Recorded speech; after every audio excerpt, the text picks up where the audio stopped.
Good morning everyone, welcome back to our channel. আমরা আজকে পৌঁছে গেছিলাম মাদরাল হনুমানজির মন্দিরে। মন্দিরটি ভীষণই সুন্দর আর ভীষণ কাছে। আপনারা কাকিনাড়া স্টেশন নেমে যে কোনো অটো করে এখানে আসতে পারেন। এখানে মন্দিরের বাইরেই ছোট ছোট দোকান করা আছে, যেখানে আপনি এসে নিজেদের মতন করে লাড্ডু প্রসাদ যা নেওয়া ঠাকুরের জন্য আপনারা নিতে চান নিতে পারেন।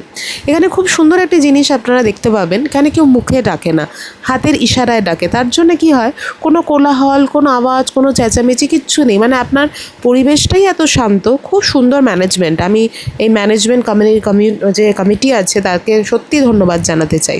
শুরুতেই আছে গণেশজির মূর্তি। সিদ্ধিদাতা গণেশকে আমরা প্রণাম করে ঢুকে গেলাম মন্দির প্রাঙ্গণে। এখানে বড় যজ্ঞকুণ্ড আছে, যেখানে বিশিষ্ট দিনে যজ্ঞ করা হয়। এখানে বাইরে খুব সুন্দর করে পরিষ্কার পরিচ্ছন্ন রাখা আছে। এখানে একটা বেল গাছ আছে, যেখানে আপনার নিজের মনস্কামনা বলে চেলি বাঁধতে পারেন। আর বলা হয় যে হনুমানজি সব মনস্কামনা সবার পূর্ণ করেন। এখানে অনুসন্ধান কেন্দ্রও আছে, যেখানে আপনার কোনো কোয়ারিজ থাকলে করতে পারেন।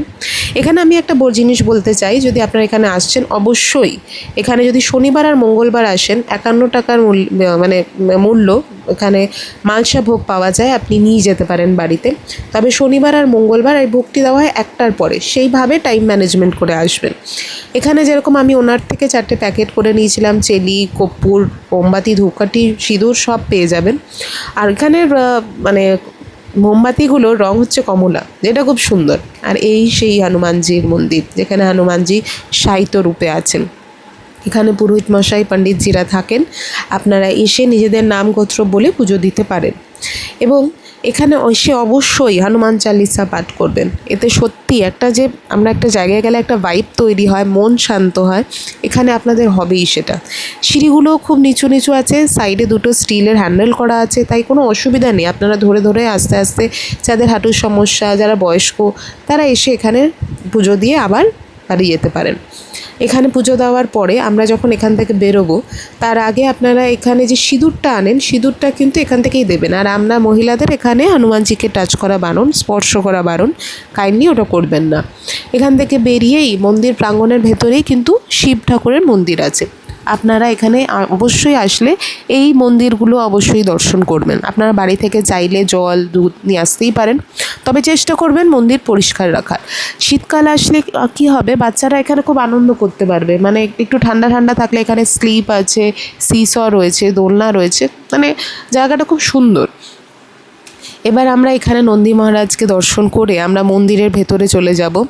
মন্দিরের ভেতরে আপনি যখন ঢুকবেন এখানে, তখন আমরা যখন গেছিলাম তখন কোনো পুরোহিত ছিল না, তো আপনারা নিজেদের মতন করে পুজো দিতে পারেন। আর আমি যখন বলছি নিজেদের মতন করে, তার মানে কিন্তু এটাও মাথায় রাখবেন যে আমাদের জায়গাটাকে পরিষ্কার রাখতে হবে। ধূপকাঠির প্যাকেট এসব আমরা ফেলে রাখবো না। দেখুন, আপনি যখন ঢুকছেন, আমি যখন ঢুকলাম, দেখুন এখানেও কিন্তু সুন্দর করে কেউ পুজো দিয়ে গেছে এবং পরিষ্কারই রেখেছে, তাই আমাদেরও সেটা রাখা দরকার।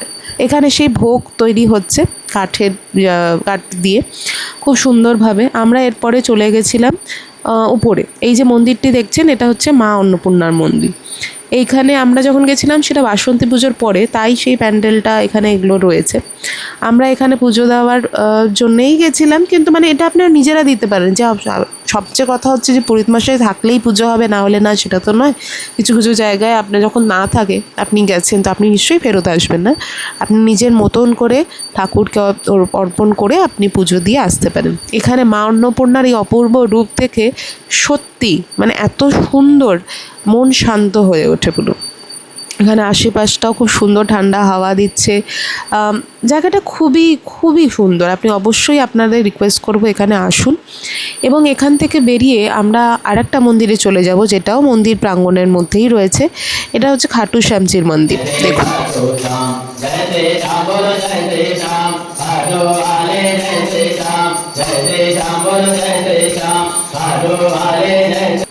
এখানে মন্দিরে টাইমিংস অ্যাটাচ থাকলো, আমি কিছু ছবিও অ্যাটাচ করলাম। আশা করি আপনাদের এই ব্লগটি ভালো লেগেছে।